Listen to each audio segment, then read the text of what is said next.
Hi there Aries, thank you for joining me for your weekly forecast for week commencing the 6th of April. The Sun and Mercury remain in your sign. In fact, they're pretty close together this week. And first off, through to Thursday, the Sun's going to continue to combine with the lively energies of Uranus, which can give you a real opportunity to shake up your world and to add a little bit more variety and stimulation. If you do feel things have become rather too predictable, this is a great opportunity to make some changes. It could be in terms of your physical activities, but when Mercury goes alongside Uranus, maybe it's in terms of your thinking. And with Uranus continuing to combine brilliantly with Jupiter, the planet of expansion, obviously the Sun and Mercury join in with this as well.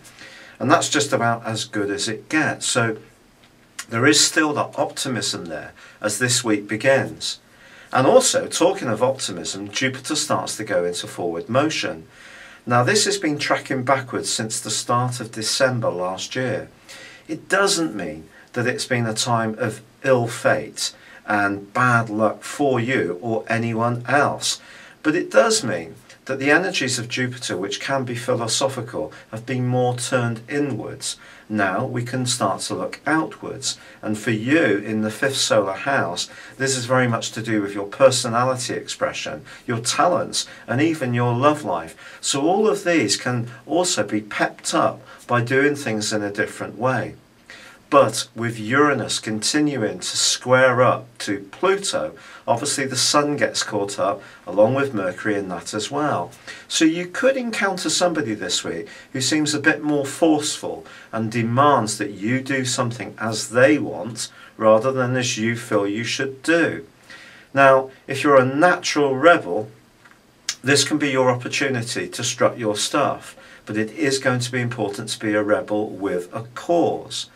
And also Mars, your ruling planet, is forging a rather subtle link this week with Neptune, the planet of dreams.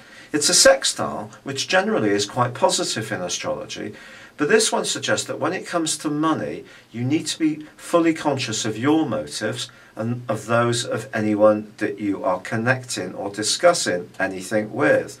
Sometimes people's motivations can be very subtly altered by the role of Neptune, and by the end of this week, as Venus moves on Saturday into the bubbliest part of your horoscope, into the sign of Gemini, whilst that is very sociable, it is just going to be important to understand about the more financial oriented aspects of your situation and not be too idealistic.